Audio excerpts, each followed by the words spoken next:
আসসালামু আলাইকুম এভরিওয়ান। আজকে আপনাদের জন্য আমি একটা সিম্পল রেসিপি নিয়ে আসছি, সেটা হচ্ছে বিরিয়ানি রান্না করা। আমি সম্পূর্ণরূপে বিরিয়ানির মশলা দিয়েই শুধুমাত্র বিরিয়ানিটা রান্না করব। তো আপনারা সম্পূর্ণ ফুল ভিডিওটা দেখবেন, আপনারা বাসায় ট্রাই করবেন এইভাবে। তো প্রথমে আমি কড়াইতে সরিষার তেল নিয়ে নিলাম, আর আমি সরিষার তেলটা খাই এই জন্য সরিষার তেল নিয়ে নিলাম। আপনারা চাইলে সাদা তেলও ইউজ করতে পারেন। তো আমি প্রথমে আলুটা ভালোভাবে ভেজে নেব এই সরিষার তেলে। আলুটা একদম ব্রাউনিশ কালার করে ভালোভাবে ভেজে নেব।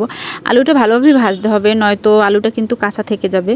তো এই জন্য আস্তে আস্তে আমি হালকা আঁচ দিয়ে আলুটা ভালোভাবে ভেজে নিছি। তারপর ওই আলু যে তেলে ভেজে নিলাম ওই তেলের ভিতরেই আমি ম্যারিনেট করা চিকেনগুলো এখানে দিয়ে দিলাম। ম্যারিনেট বলতে এখানে আমি শুধু মরিচের গুঁড়া এবং লবণ দিয়ে মিক্স করে রাখছিলাম আধা ঘন্টার মতো। তো ওইটা আমি ভেজে নিলাম। আর এখানে আমি সিম্পলভাবে বিরিয়ানির মশলা, টক দই এবং সস, এই তিনটে জিনিস এখানে শুধু আমি মিক্স করে নিছি। এর থেকে বেশি কিছু আমি এখানে ইউজ করি নাই। সিম্পলভাবে যেহেতু রান্না করব তাই সিম্পলভাবেই মশলাটা আমি তৈরি করছি। তো এই যে ভিউয়ার্স, আমার চিকেনগুলো একদম ফুলফিলভাবে ভাজা হয়ে গেছে। আমি একদম চিকেনগুলো টাইট করে ভেজে নিছি, যেহেতু ব্রয়লার চিকেন, তো এই জন্য আমি চিকেনগুলো ভালো করে ভেজে নিছি। আর তারপরে এই তেলের ভিতরে আমি পেঁয়াজ কুচি দিয়ে দিলাম। পেঁয়াজটা আমি খুব সুন্দরভাবে ভেজে নেব। পেঁয়াজটা আস্তে আস্তে ভেজে নেব, আস্তে হালকা আছে।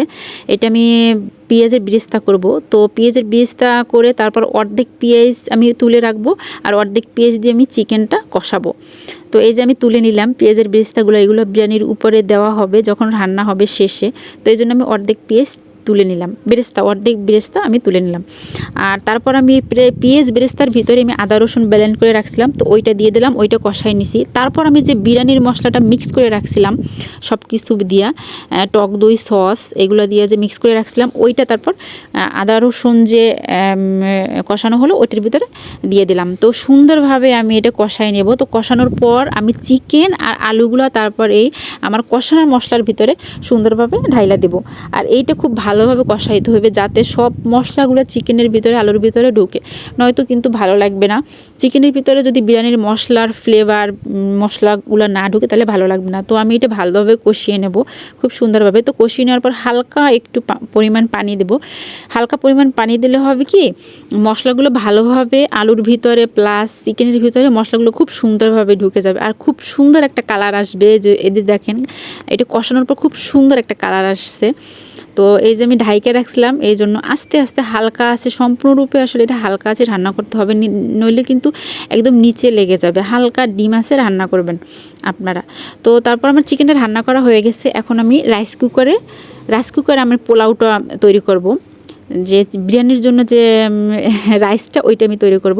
তো এখানে আমি সরিষার তেল নিয়ে নেব, যেহেতু আমি সরিষার তেল খাই, তো ওই জন্য সরিষার তেল নিয়ে নেব। এখানে আমি শুধুই সরিষার তেল ইউজ করছি, এখানে আর কোনো রকমের পেঁয়াজ কোনো কিছুই ব্যবহার করি না, কারণ আমার সব রকম মশলাপাতি সব কিছুই আমার চিকেনের ভিতরে ছিল। তো এই জন্য আমি এখানে কোনো এক্সট্রা কোনো কিছুই আর ব্যবহার করি নি, শুধুমাত্র তৈল ব্যবহার করছি। তো তৈলটা গরম হওয়ার পর আমি ভালোভাবে পোলাওর চালটা এখানে কষিয়ে নেব। পোলাওর চালটা আমি এখানে যত বেশি কষাবো আমার বিরিয়ানিটা তত বেশি ঝরঝরা হবে। তো এই জন্যে আমি এখানে প্রায় 10 মিনিটের মতো আমি এখানে পোলাওয়ের চালটা ভালোভাবে কষিয়ে নিছি। কষাইতে হবে, বেশি পরিমাণে কষাইতে হবে। যত বেশি আপনি কষাবেন চালটা তেলে, তত বেশি আপনার একটা ঝুরঝুরে হবে বিরিয়ানিটা। তারপর আমি পরিমাণ মতো লবণ দিয়ে দিলাম। আমি এখানে 1.5 চামচের মতো লবণ দিছি। এখানে আধা কেজি পরিমাণ চাল ছিল, তো আমি আমার আইডিয়া মতো লবণ দিছি 1.5 চামচ। তো আপনারা আপনাদের আইডিয়া মতো দিয়ে দেবেন, যে পরিমাণ চাল রান্না করবেন সেই পরিমাণের কতটুকু কি লবণের দরকার দিয়ে দেবেন। আর পানিটাও আমি আমার পরিমাপ অনুযায়ী, আমার আইডিয়া অনুযায়ী আমি দিয়ে দিছি। আপনারাও আপনাদের আইডিয়া অনুযায়ী দিয়ে দেবেন।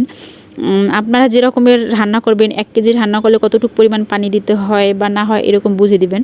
তো আমি আধা কেজি চালে আমি আমার পরিমাণ মতো পানি দিয়েছি। তারপর আমি পানিটা দেওয়ার পর আমি এখানে কিছু কাঁচামরিচ দেবো। কাঁচামরিচ মানে সম্পূর্ণরূপে ফেলে দেবো না, তাইলে প্রচুর পরিমাণে ঝাল হয়ে যাবে। তো আমি শুধু আগাটা ভেঙে ভেঙে দিলাম।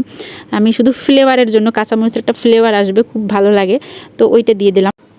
তো পানিটা যখন ফুটে একদম গামাখা হয়ে যাবে, সেম সমপরিমাণে আসবে, তখন আমি রান্না করা চিকেনগুলো এটার সাথে মিক্স করে নেব। আস্তে আস্তে আমি চিকেনগুলো এটার ভিতরে সুন্দরভাবে ঢেলে দেব, আর সুন্দরভাবে এটার সাথে মিক্স করে নিতে হবে। যত সুন্দরভাবে আপনি মিক্স করবেন, আপনার বিরিয়ানিটা খেতে ততই বেশি সুস্বাদু হবে, যাতে এক জায়গায় দলা পাকায় না যায়। এই জন্য আস্তে ধীরে খুব সুন্দরভাবে রান্না করা চিকেনটা এটার সাথে খুব আস্তে আস্তে মিক্স করতে হবে। তো এই যে ভিউয়ার্স দেখেন ফাইনালি আমার বিরিয়ানির রান্না কমপ্লিট। তো আপনারাও বাসায় এই রকমের প্রসেসিংয়ে যদি রান্না করেন তো অবশ্যই আপনার বিরিয়ানিটা একদম পারফেক্টভাবে হবে আমার বিশ্বাস। তো আপনারা বাসায় অবশ্যই ট্রাই করবেন। আপনারা সবাই ভালো থাকবেন, সুস্থ থাকবেন। আল্লাহ হাফেজ।